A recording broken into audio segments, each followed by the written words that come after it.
Just have it. Welcome.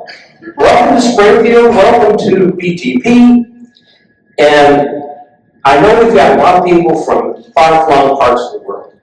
Our next speaker, Colin, is from Spokane, Washington. That's quite a hike. Mr. Paul McSorley is from Ohio. So we've been able to gather a lot of people from across the country for this particular conference. We have a surprise that we will talk about Sunday morning for next year's conference. I think everybody will be excited about it. So, that being said,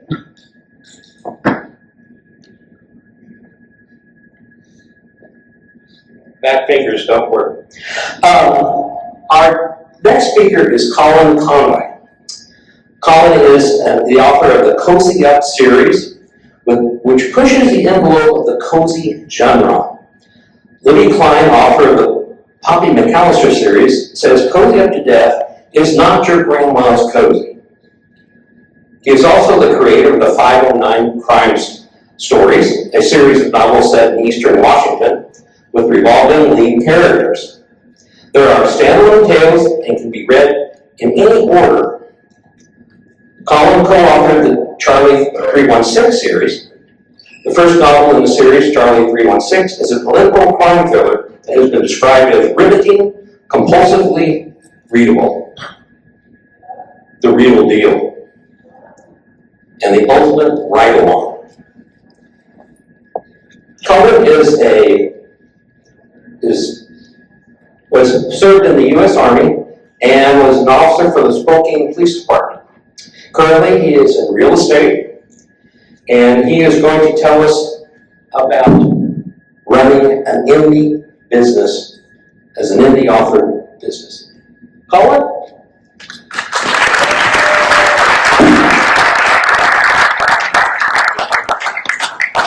In Southern California and Long Beach, ended up in Wapakoneta, Ohio, so to the other Buckeye, go Buckeyes, and then ended up in Washington State.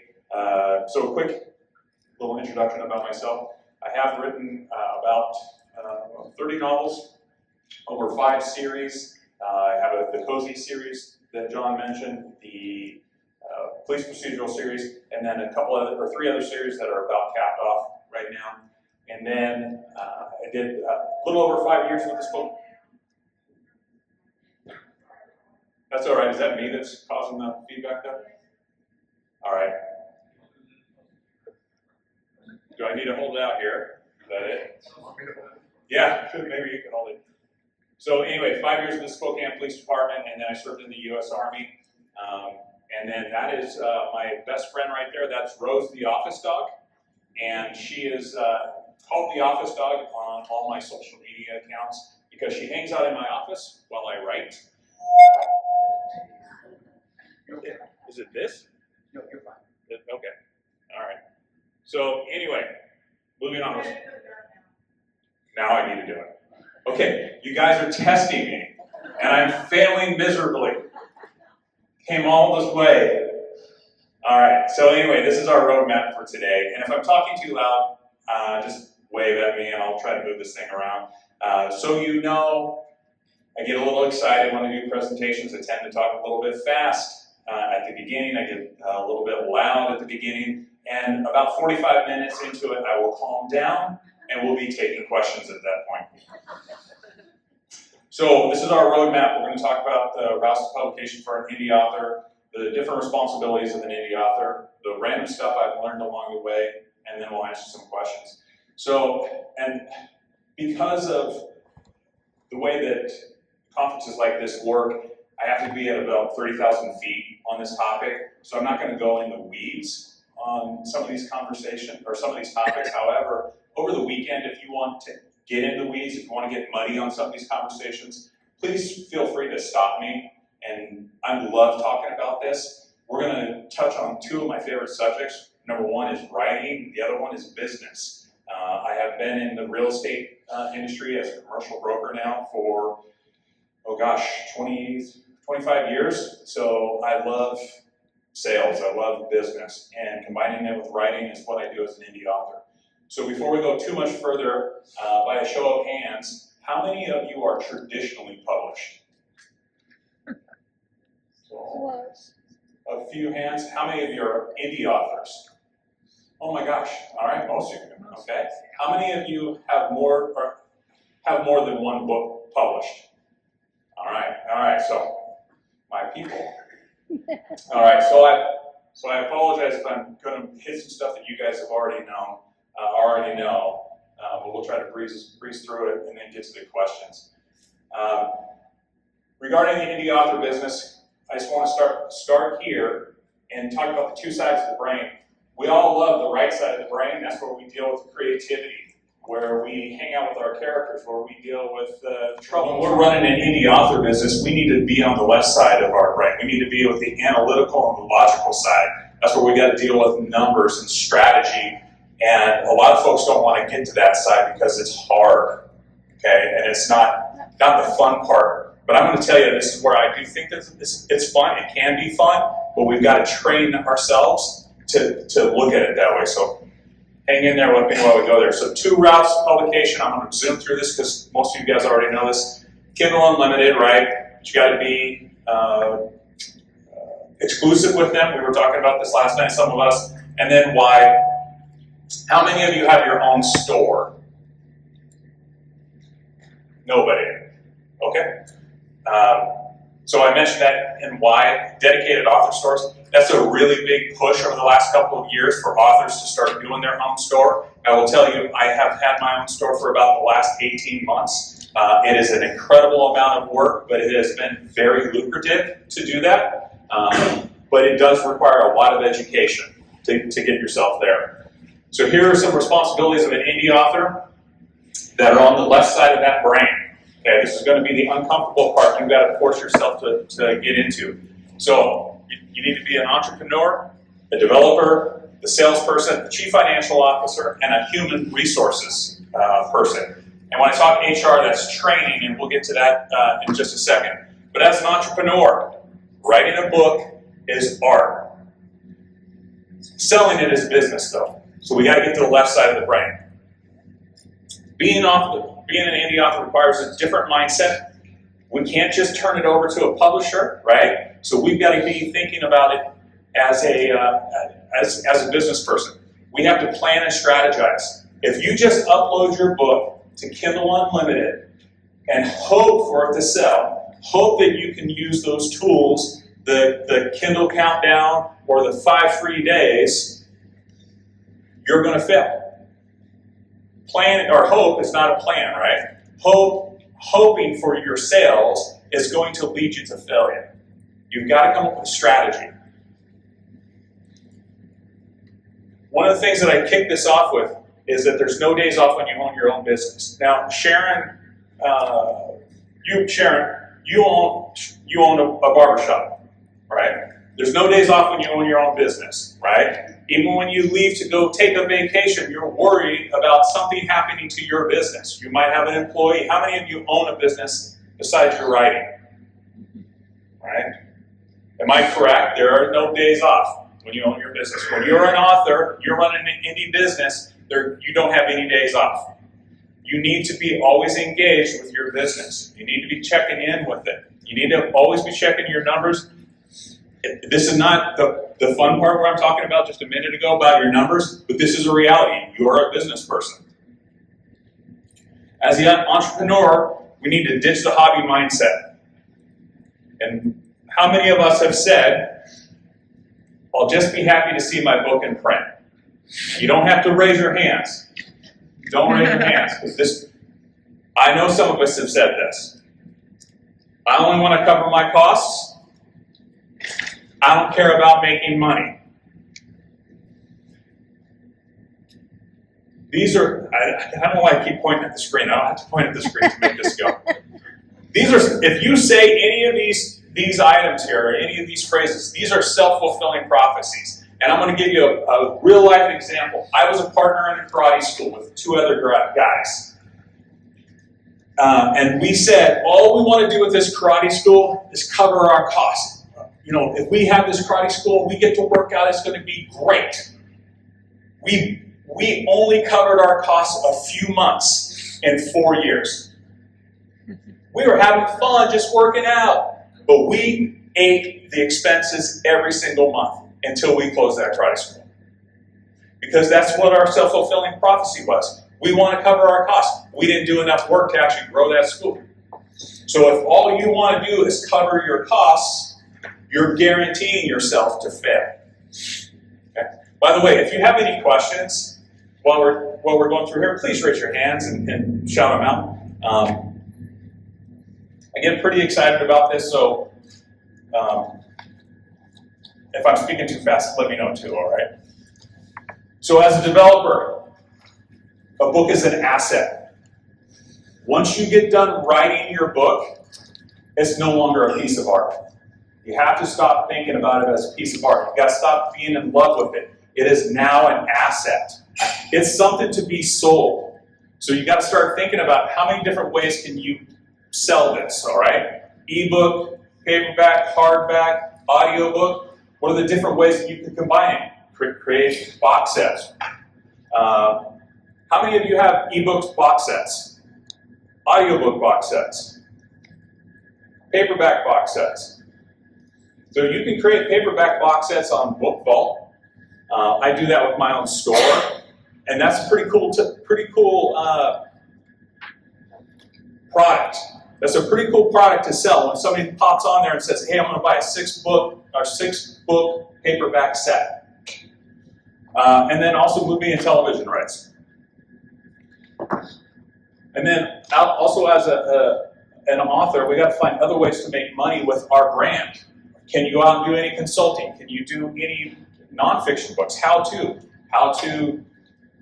publish an ebook, how to publish audiobooks, how to do a consulting course, anything like that. This is what we're looking for, is ways to leverage what our assets. Does that make sense? All right. So, how many here of you who are indie authors, how many of you love to sell? 1, 2, 3. Wow, okay, so how many hands do you have? There was like 5 hands. Okay, how many indie authors are in here? There were a lot of hands, all right? So most of you don't love to sell. And then of the traditional published authors, how many of you love to sell? Okay, a couple, all right. So here's the reality. Nothing happens until something is sold. All right? That's a pretty basic fact of life, right? So if this hotel opens its door and nobody rents a room, nothing happens, right? Chick-fil-A next door opens their doors and nobody goes buys a chicken sandwich, nothing happens. So when, actually let me back this up. So when we publish a book, we have to sell it. When Stephen King comes out with a new book, he goes on a book tour. He goes on the Today Show and talks about it. Lee Child does it. Sean Cosby does it. What's that? Chuck Wendig. Every big name, right? They're going to go, they're doing it. Traditionally published, so if they're doing it, if the big dogs are doing it, James Patterson, if they're doing it, shouldn't we be doing it as indie authors? Shouldn't we be out there hustling and selling too? Now the reality is, selling is natural. Every little kid sells. All your kids, all your grandkids, they start selling naturally. They start smiling, they start crying, they start learning how to get what they want, and then we respond to them. And then those kids are going to lean into whatever that action was to get whatever they want to get, right? That's them selling. And then as we get older, our parents tell us selling is bad. But it's not. I need to convince my girlfriend that she should go out with me. I need to convince my girlfriend that we should go to my favorite restaurant. My girlfriend needs to convince me to not go to that restaurant, that we should go someplace else. So we're always selling every single day. Does that make sense? Mm-hmm. Okay. So people want to be sold a solution to their problem. If my tire on my car blows, I want to be sold a solution. I don't want to have to figure out how to make a tire. I don't want to have to figure out how to put the tire on. I want to go to a tire store, have a salesperson tell me this is the tire that will fit your car. This is the one that will work, or you're going to need all 4 tires because your other tires are worn. I want a solution. I want to pay, I want the result, and I want to get on the road again. Okay? Same thing with the books. What problems are our books solving? Boredom, right? So if I'm coming to Springfield, Missouri, and I like crime fiction regarding the places that I'm going to go visit, I want to look up what books in Springfield, Missouri are cozy mysteries. I need to find somebody that's going to have something that's going to solve that problem, right? That's not the same level of blown tire, but that's a problem, and I want it. I want a result, and I'm willing to pay for it. That's what all of our readers are looking for, too. So this is the part about being a chief financial officer, and this is the boring part. However, this is the part that will make or break you. Okay, so now here is the legal part versus the perception part. Now the legal part is what business structure are you operating under? Are you a sole proprietor? Are you an LLC? Are you an S Corp? Or whatever. So how many of you indie authors have already considered this? Okay. And that's fantastic. The legal ramifications, the tax ramifications aside, how many of you did it for the perception? Right there, okay? So when you go on Amazon, or you go on Barnes & Noble, or you go on Apple, and you see a publisher, do you want to see the 509 crime stories written by Colin Conway, published by Colin Conway? Or would you rather see the 509 crime stories written by Colin Conway, published by High Speed Creative, LLC? Yeah. So it's just a little twist. But when you see a publisher, even if it's a small publisher, they don't know that it's a single member LLC, but they're like, oh, he's got a publisher. As an indie author, part of this game is perception. Part of the game is looking as professional as we can. And we'll talk about this in marketing tomorrow. But I mean, we talk about, hey, your books have got to look a certain way, your copy, the inside of your books need to look as professional as possible. But so does your business entity. When people look at you, all these things matter. Everything matters.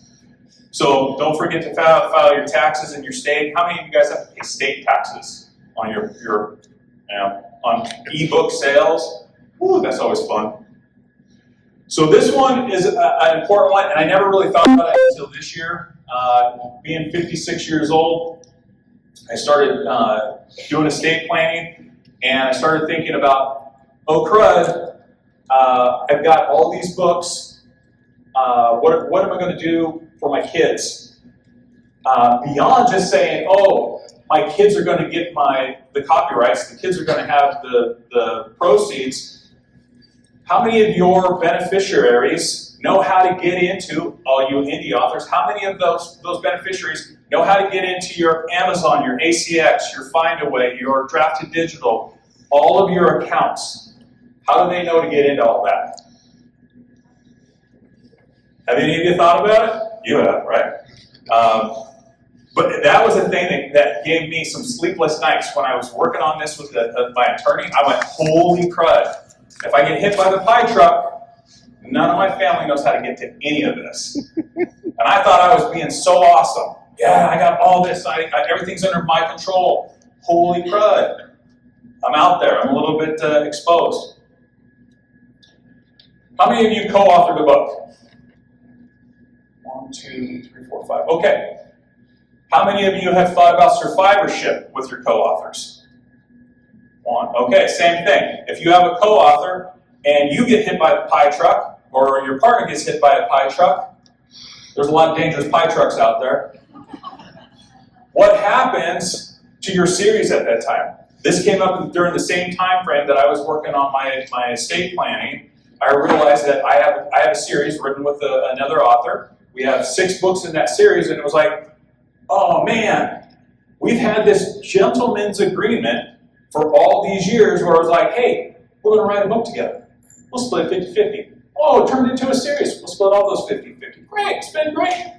We split the proceeds. I do the accounting because I'm the publisher on it. Everybody's been happy. But what happens if I die? What happens if he dies? So we had to have a sit-down conversation, and it was a little uncomfortable because I have to go talk to my friend and say, if I die, I need you to buy out my share from my family. If you die, I'm going to buy out your wife from her share. No, this is the conversation, right? So we had to figure that out. You can do whatever you want in that situation, but you got to have that conversation. Any questions on that? I know that's kind of a heavy topic, but oh yes. Why would you choose to buy out the share rather than let the person? And that's a fantastic question. Her question is, why would you choose to buy out the survivor or the beneficiary? And you don't have to. We chose to do that because the other my girlfriend and his wife, neither one of them was involved in the process. And so we would figure out, we came up with a metric of how to judge the sales. We were going to take an average of the previous 3 years' sales and then pay that out for 3 years going forward. And that would be what we would pay either survivor out. And then if we ever got movie right, they would get a portion of the movie right, that type of thing. But it was so that I had full control of what I would want to do with the series, or he would have full control of the series, how we would want to market it, how we would want to, take the series going forward. That was the reason why. It's nothing. I think very highly of his wife. He thinks highly of my girlfriend. It was nothing like that. It was just that we wanted to have control, and since neither one was involved in the process, that was why we did it. How do you figure what the buyout would be? A negotiation. That's all it was. It's a decision. Yeah, it was a talk, and we kind of kicked it around, and like I said, we did 3 years, the previous 3 years, and then 3 years going forward, and yeah. But it's just one of those uncomfortable conversations that we have to have as adults and as business owners. We've got to be able to do that. Yes, ma'am. Did you, like the 3 years, did you do like your portion, or did you do the whole portion? The whole portion. Yeah. All right. Any other questions before I move on? All right. Oh, yeah. Okay. So in my situation, I have a contract with like an audiobook company. Yes, sir. That's something a lawyer can help me with as a survivorship thing, getting it to whoever I can designate as my heir on that. And I apologize, I should have repeated the other questions. I apologize for not doing that. So just to repeat your questions, to make sure I got it correctly, you're saying you have an audiobook contract with your co-author? No, not with the co-author. Oh, okay. Just with, because Narrator? well, my agent got me a deal with Blackstone. I'm thinking, okay, how does that move? Oh, okay. So the question is, he has a contract with an audiobook publisher, Through an right? agent. And how does that work with survivorship? Now, I'm not an attorney, but the way that I believe that it would work, because I have a publisher as well, is that my rights, they would go right down to my beneficiary.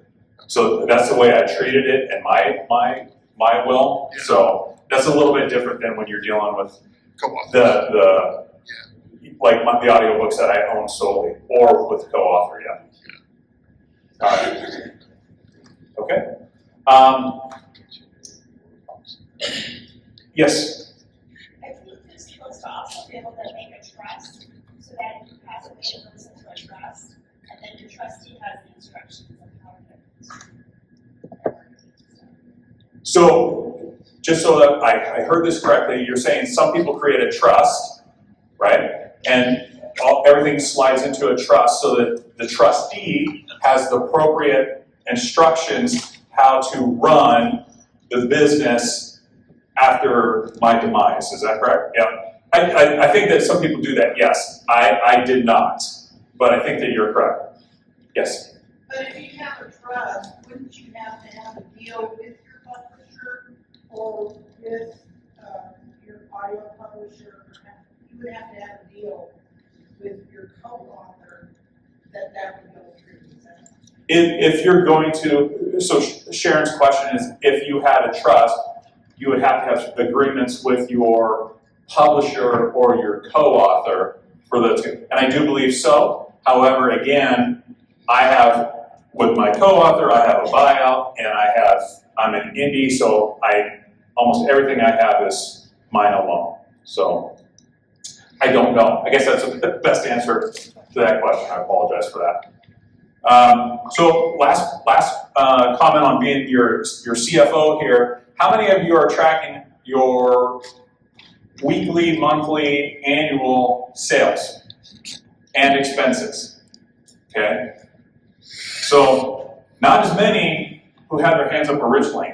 So if you're not tracking, you're not winning. Okay. And by this I mean you've got to get in there. Like I do it weekly. I do it every Saturday. I was kind of crazy about it for a little bit where I was trying to track my sales every single day, and that drove me crazy. But every week I track my sales, every month I track my sales and my expenses, and then I look back on it annually.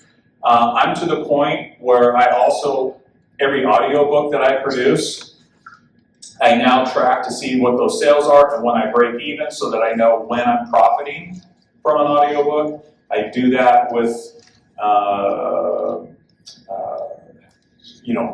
my books now. I see where all these things are at. I'm trying to treat it as much like a business as I can. John? Are you publishing through ACX? John's question was, am I publishing through ACX? Audiobooks. My audiobooks, yes. How do you know what you are making per sale? Because that is a mystery to me. Well, so John's question is, how do I know what I'm making on ACX per sale? ACX sends me every single month, about the 17th or 18th the following month, they send me a report that breaks down every single sale I have. Okay, so you're using the ACX reporting. Yeah. Okay. Yeah. That's an eye chart. And it will make you cross-eyed, and it takes time to separate those spreadsheets. But I nerd out on it because I want to know when I'm profitable on these audiobooks. So in other words, I've got to go back and look at my yes, earnings statements. yes, Maybe we could just show you what you got to dig into the numbers. So this is where I was talking about being your HR folks. You got to reinvest. Well, actually, this is probably still a little bit of the CFO, but let's pretend it's HR. Reinvest in your business, okay? Don't spend your profits. This was a lesson I learned from reading The Richest Man in Babylon. And it's a fantastic book written in, I think it was the 1930s. But basically the idea is don't eat the children of your investments. And when I first was selling my books, I would take any profits I got and I'd go out and buy the coolest, shiny thing that I could find. And then I had no more money to invest in my business as I was going on. When I read this, I was like, oh gosh, I'm doing this all wrong. So then I started taking every dollar that I made and putting it back into my business. So I started reinvesting all my profits in things like upgrading my website, doing better cover designs, putting money into advertising and marketing, doing different book formats. As I mentioned just now, last year I went heavily into audiobooks. I waited a number of years before I started doing my own audiobooks. I had 2 series, and we'll talk about that in a second, where I had a publisher do it, and I really got hosed on the deal that I got for audiobooks. So last year, I reinvested money into my own audiobooks, and probably to the tune of about 18 grand for the first number of them. But in 13 months, I recovered the cost for the very first audiobook. So this month, for the side hustle, which is the first book in the 509 crime stories, I'll be 100% profitable. Next month, I will think I will hit 100% profitability in the second book in the series. So it's just one of these things where I'm just reinvesting everything I can into my books in my business. Giveaways, doing swag, I mean, I saw you guys who've got some setups over here. I mean, there's some amazing setups over here. This is just what you guys have got going on is awesome. And then how many of you guys have an assistant or a virtual assistant? Okay, I mean, if you get to that level, I had one for a little bit. She was out of the country. It was a little hard for me to get over the language barrier, so I pulled back. But I hope to get to that point again because I want this to be a momentum in my business. So just to show you, this is kind of the evolution of the side hustle, which is the first book in the 509 crime stories. The one on the left was when I didn't think it was going to be a series. It was just going to be a standalone. And then I wrote the second book, which is Long Cold Winter, realized it had to be a series, so I changed it. And then into the third one, which I really like now. And then obviously different formats of the book. So each time just kind of putting a little bit more money back into the system. Now you guys all know this, but the big one was that one in the middle, spending the money on the audiobooks. Reinvesting in yourself, spend money to take classes to better yourself, better your business, and better your writing. What did I just do there, Tom? Buy books that go over the same thing. I mean, we always have got to be learning on this. This is not this game that we're in as an indie author does not stop. And they go to conferences like this one. I mean, this is a writer-centric conference. How many of you guys have been to like a reader-centric conference? Like Left Coast Crime, yeah? Or VoucherCon? Those are cool conferences. You'll get to meet a whole bunch of readers. I gotta tell you, those are really super neat. You'll meet some fans there, and you'll develop relationships with them. I met a book club at Left Coast Crime Albuquerque called the Book Dragons. Really wonderful ladies, and I dedicated the latest Cozy Up book to it, my Cozy series, and because they gave me talking to them, that's where I got the idea for a book club to be part of the mystery. And so anyway, it's just kind of cool to go to the reader-centric and then genre-centric, like there's the romance writers, and then join different associations. Sisters in Crime, we have any members of Sisters in Crime? Yeah, I am too. Mystery Writers of America, any members?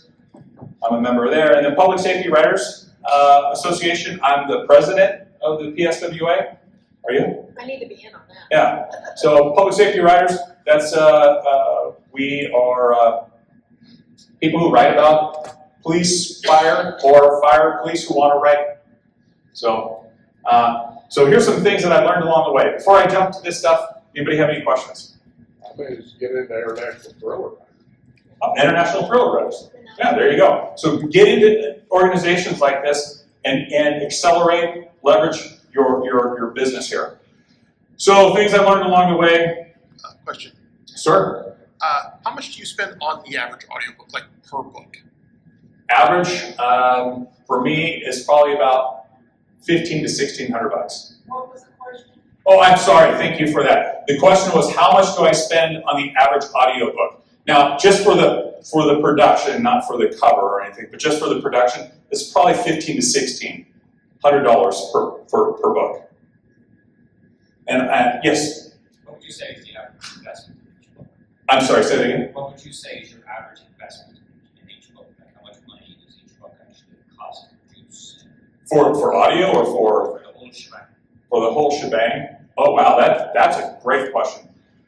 Like if I wanted to publish one, how much? What should I watch? What should I start to use? Well, okay, so so the gentleman's question is how much money should he invest on a book for the whole shebang? Now I will tell you it's a sliding scale. Okay, how far along are you on your journey? How many books have you published? I haven't published any. I have 2 novels finished. Okay. So here's the thing. When I first started, I did it on the lowdown, right? Where it was like I had a buddy of mine who was a writer. He edited the book for me. I had a teacher edit the book for me. I mean, I was trying to save as much money as I could, right? And so this is some of the things that we have to do when you're trying to get started, right? You're trying to grassroots this as much as you can. You can get into this fairly inexpensively, and then do what I said at the beginning, start pouring every dollar back into it. Do not make your own cover. Spend some money, go out, find somebody. Now you can find some really, really good folks out there who can make covers for you, and you can find them on various websites. I love mycovers.com, I think is the guy I use now, and it's like $350. He's doing it maybe $400. But you can still get cheaper than that on Fiverr if you want to do that. Go get an expert to do it. Don't cheap out on a cover, okay? But then, as you go along, start pumping the money in, start pumping the money back in, and make each book better, make each one count, and then go back in and spend money to fix anything that was wrong with the previous book. That's probably not what other people will say, but sometimes you're doing the best you can just to start some momentum. And that's what this game is, man. It's getting those wheels of the train, and I'll talk about the train tomorrow. Hell, I'll talk about it right now. When you're trying to move a train, right, it requires so much energy to just get those first wheels to slip, right? And then you're not even going anywhere, and all it's doing is slipping. And you keep putting, fuel into that engine, and then the wheels slip a little bit more, and then all of a sudden the train is going, and you got to keep doing it. So my recommendation is do it as cost effectively as you can, and then start pumping. Don't pull any money out. Put all the money back into the next book and the next book. Does that make sense? Yes. Okay. And if anybody's got any thoughts on that, we can have a small group discussion afterwards, and I'd love to have that. Sir? I will say this, and it goes right along with what you're saying. My very first audiobook I ever did, I honestly could tell you right down to 20 cents that I didn't put back into the business, and I built a studio in my basement after that very first book. Nice. And I've never looked back since. So, and I apologize, what's your name? Paul. Paul said that he took the money from his very first audiobook that he did, down to the penny, put it back into a studio that he built in his house, and has not looked back since, right? And so that's when we're doing our own business. We can't take the money out today. This is a long-term game. And I wish I would have learned that early on. I wish I would have been much better, because I wouldn't have been pulling out of my pocket so much. So anyway, let's see here. Any other questions before we move? Oh, I'm sorry. Yeah, for those of us who might be in more of like a patient for life in general. Yes. Where would you say that we should focus putting that money back into the marketing or the editing and cover? Which area would you say the money should go back to? So the question was, for those folks who are living paycheck to paycheck, where would you put the money back into your business instead of pulling it out, correct? Yes. So, Where would you focus on? okay, and that's a great question. So,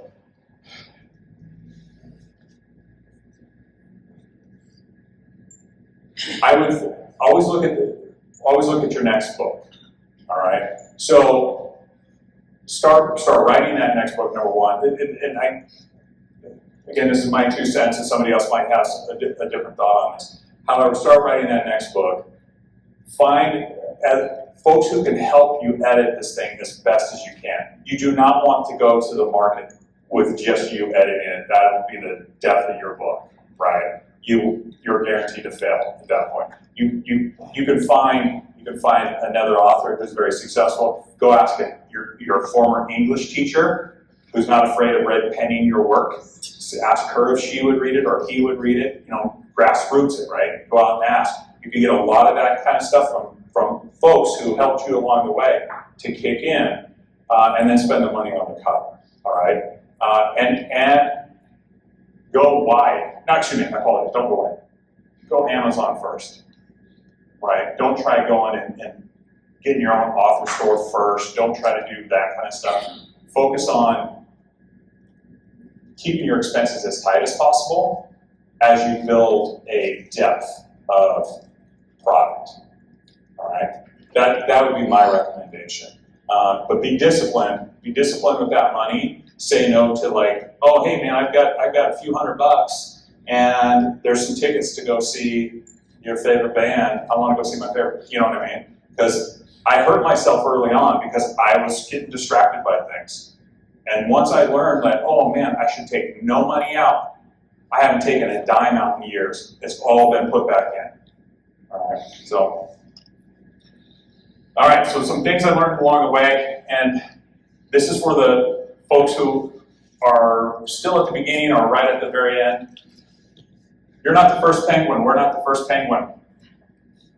And how many of you have seen those videos of a group of penguins, 10 penguins, 15, 20 penguins standing at the edge of the ice, looking at the water, and they're all checking out to see if the water's safe. They're waiting for somebody to jump in, just to make sure that the water's safe, that there's no shark in there, right? And then so one penguin jumps in, and then they all jump in, right? Because it's like, oh, he didn't get eaten. Bob didn't get eaten. Boom, they all go in, right? The reality is, there's been hundreds, thousands, tens of thousands of indie authors before us who've gone in. They have done the work, right? They've done the books, they've done the covers, they've done the audio books. They've led the way. We just have to go find where those folks are. Let's buy their books, check them out on YouTube. You can find a lot of cool stuff. I'll tell you what, if you haven't done it, go listen to Joanna Penn. She's awesome. Go listen to Dave Chesson with Kindlepreneur. He's awesome. There's a ton of information out there for free. Okay? And that's what I did. Early on, I listened to all those. And you go listen to podcasts. I don't know if you guys like podcasts, but there's a ton of information out there. So anyway, not the first penguin. If you wait for the water to be warmer, safer, calmer, it's never going to get that way. You're going to be on that ice forever.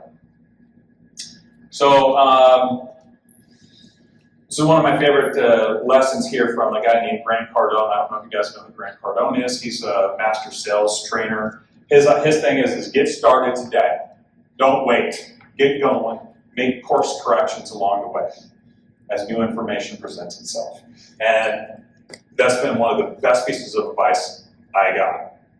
I didn't know what I was doing when I decided to get my first audiobook made. I just hired a company and said, I'm going, let's go. And then I learned how to upload it to ACX, and I learned how to upload it to the other places, and I haven't looked back. I'm incredibly happy I did that. Some additional things I learned. How many of you indie authors out here write just standalone titles? So far. Anybody?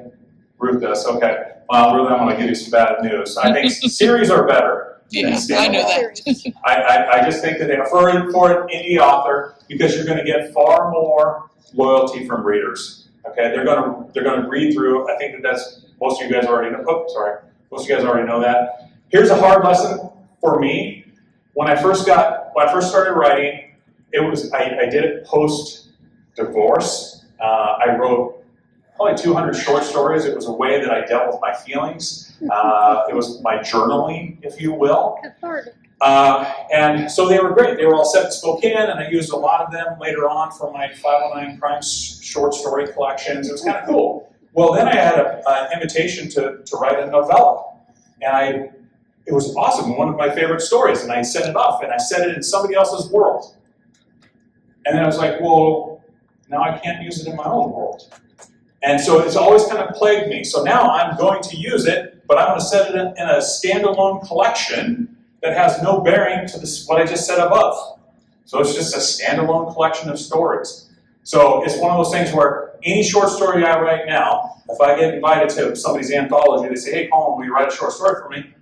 the first thing I look at is, can I set this in a world of my own? Can I set it in my cozy world? Can I set it in my 509 crime stories world?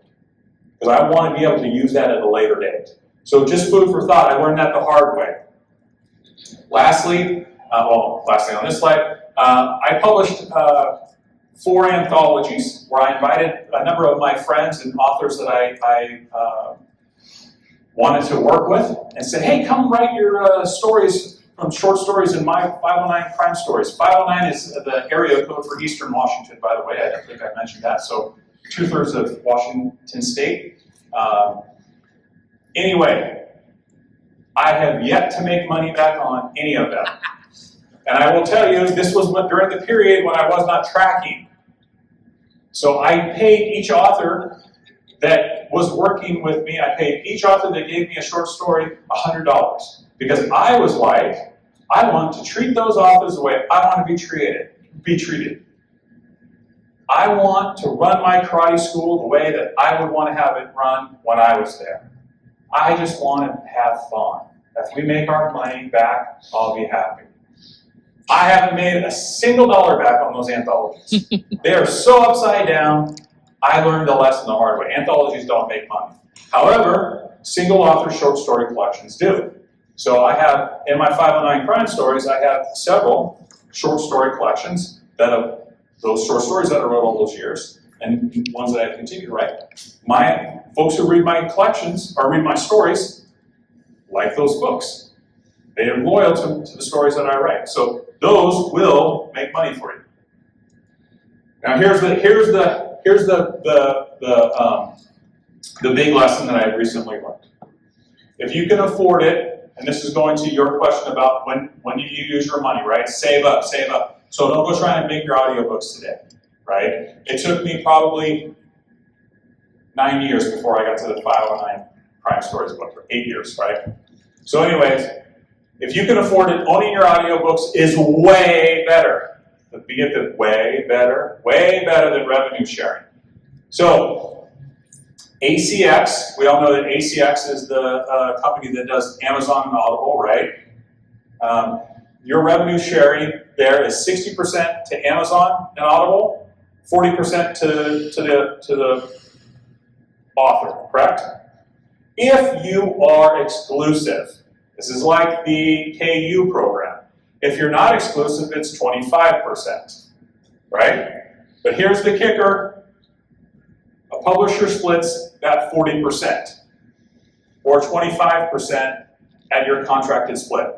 So when I was new, and I just had done the Cozy series, I got the publisher who said, hey, we'd love to do the Cozy series, and I said, I just want to have my book, I just want to hear my book in audio.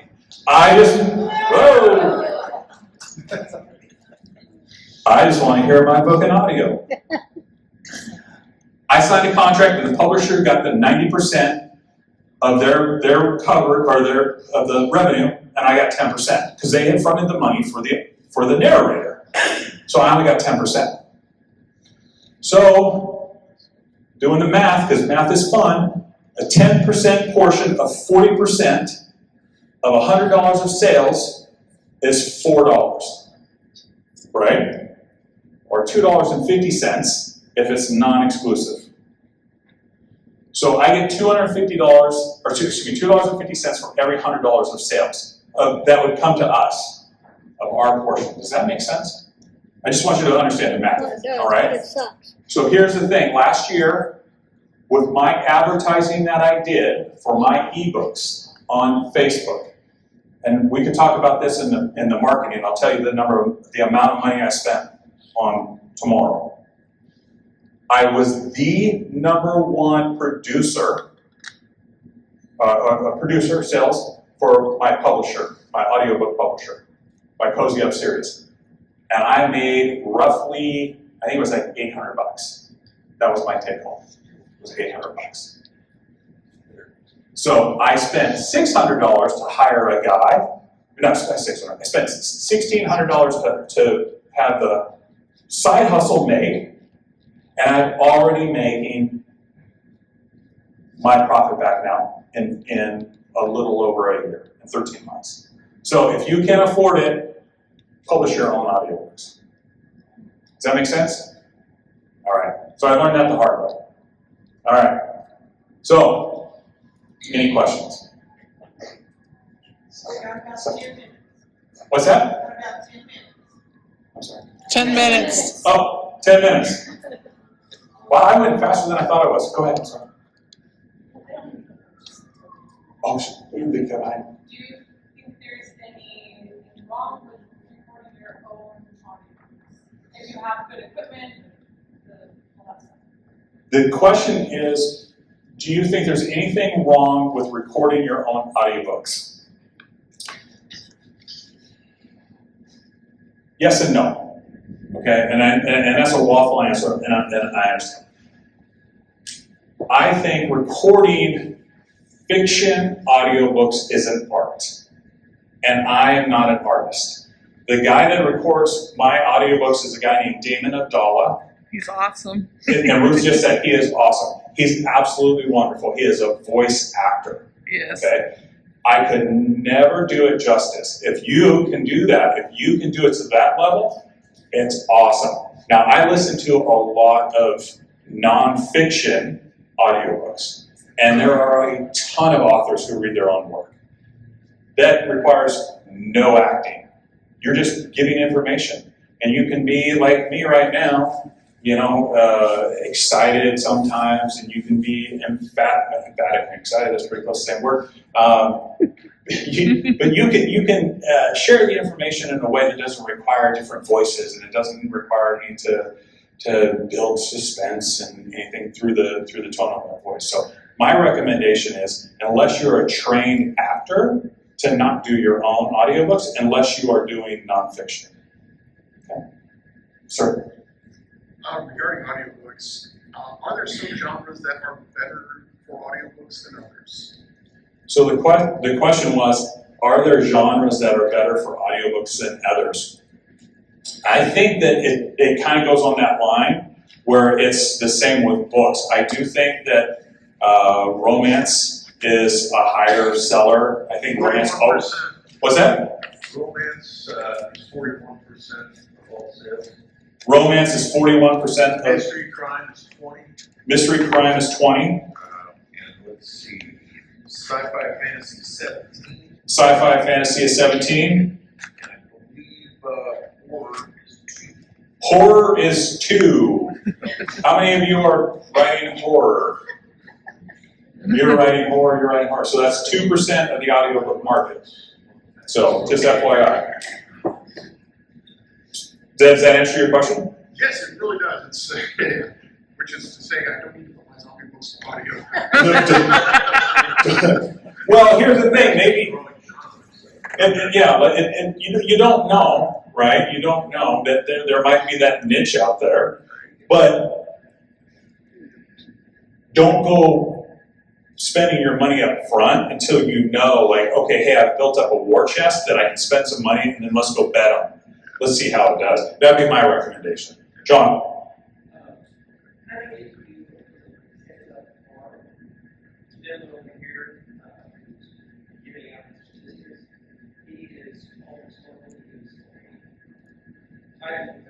Paul is an excellent audiobook.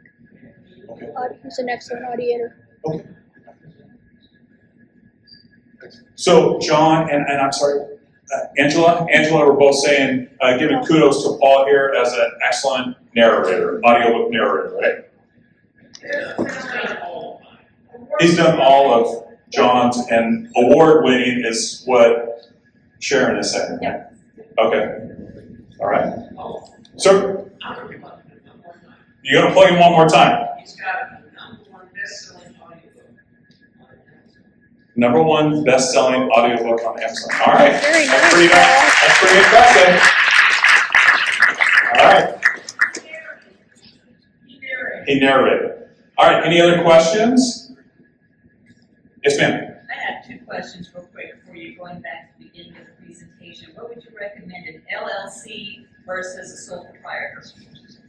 Well, I would recommend an LLC because of perception. And because if you're going to be a sole proprietor, I guess you could still say, high-speed creative doing business as Colin Conway. However, I think that when you upload your book to, or let me take a step back, when you get your ISBN, that they're going to want to know what your business name is. They're not going to want to doing business as, and so it'll be Colin Conway. So I think you would want to go get that LLC.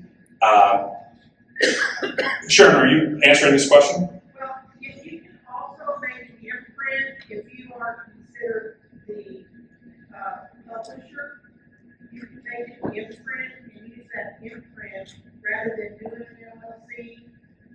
You can use an imprint that looks like a publisher, it doesn't have the LLC on it. Oh, okay. It's the, I mean, LLC, you can still take it, do it with your personal tax.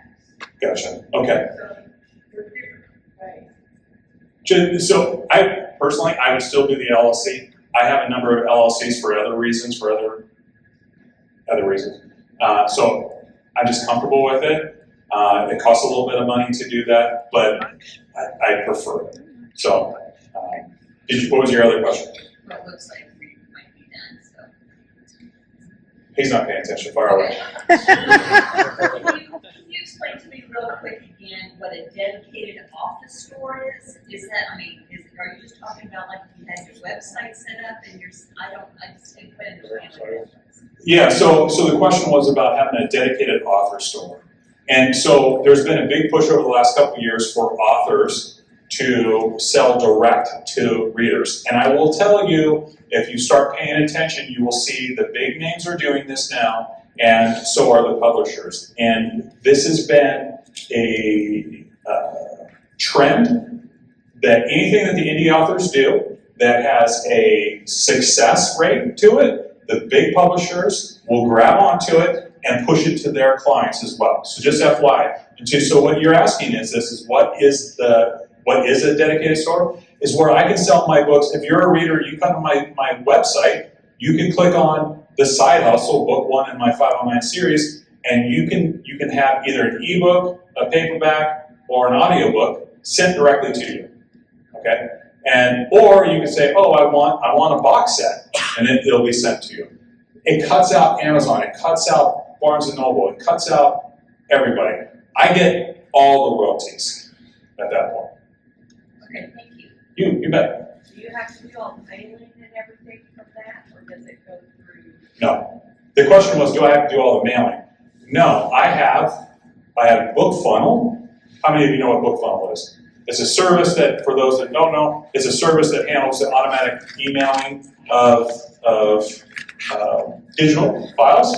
So you can have your ebooks or your audio files sent, and then people listen to the audiobooks with the Book Funnel player. Or I use Book Vault as my printer, and Book Vault automatically prints it, packages it, and sends it on for me. What's up? Book Vault. Book, V-A-U-L-T, Vault. And I will tell you, so we're recommending courses, and I apologize for taking so much time. You're good. If you're interested in learning how to do this, you need to spend some money, okay? And you've got to dedicate a lot of time to it. The best course for it, in my opinion, is Steve Piper, P-I-E-P-E-R, Steve Piper's AMMO, A-M-M-O, and it's Author Marketing and Mastery Through Optimization, okay? It's going to cost you a few bucks. It's going to cost you, I think it's about $1,500, okay? And it is not going to be fast because you have to dedicate a lot of time. However, I will tell you, it's worth it. And you can go see some of the success stories of his people. And last year I had a very good year with this program. So, other questions? When I was looking at your books and on your paperback, it has you listed, it has your company listed as a publisher. Yes, ma'am. And I have my publishing company on my ebooks, but it doesn't come up on my paperback. How did that happen? Yeah. That's a good question. Is that special, or is that what it is? No, seriously, like mine says independent published, it says my tagline, my expert books is my, legit, right? Yeah. On my ebooks, but if you go to my paperback books, it says independently published. Yours has your LLC, so how did that? Because you used an ISBN From them? from Amazon. Okay. I paid for my ISBNs. That Yes. the money. You know what? I should have recommended that. Go buy your ISBNs, own your ISBNs, so that way when you go and you upload your books to Ingram Spark or you upload them through Book Vault, it's the same ISBN everywhere. MyIdentifiers.com. Say that again. MyIdentifiers.com Yeah. for Boulder. Oh, yeah, Boker, yeah. I mean, I'm also when I go use all of them, should you go back and redo everything that's not? My recommendation, her question is should you go back, and this is getting in the weeds, so if we want to have this conversation later, I'll take, but however, remember when I said reinvest in your business? I did that. I was probably at book 9 when I went, oh crud, I ignored somebody else's recommendation early on in my career that said, buy your ISBNs, and I was trying to be cheap, and so I went back and I started all over. I bought all new ISBNs and relaunched all my books. So, giant pain in the butt, but I did it. So my recommendation is spend the money, get the ISBNs, and go forward. So. We'll move to Canada where they're free. Or move it. Sorry, I have one more question. One more question. Yes, sir. Yeah, hey, so when you think about having your own store, when I think about how people find books, right? I use Kindle or I go to the department office.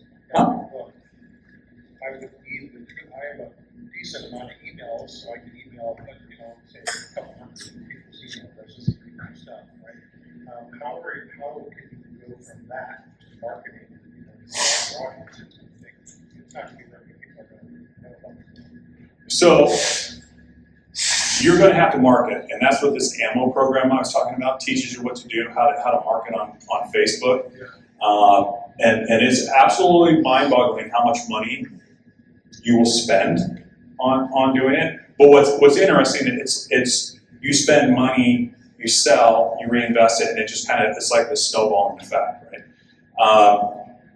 And I told you that this is the push, right? There were more and more authors are going to this dedicated store. More and more readers are becoming comfortable with it, where they know what book funnel is, where they know, oh, hey, this is an author who's selling directly. Or, hey, I know that my favorite author is selling directly now. So they're understanding it and they're seeing it.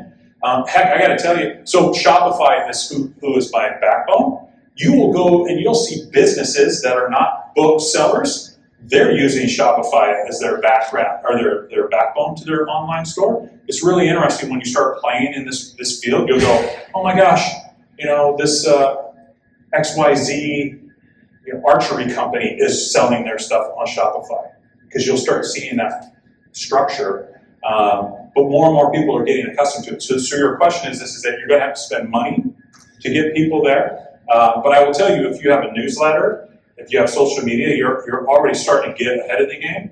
But you will have to spend money to reach further than your sphere of influence right now.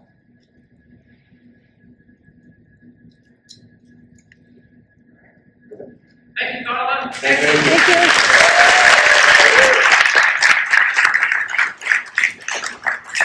Folks, thank you for watching. Please like, subscribe, and don't forget to leave a comment. See you in the next video.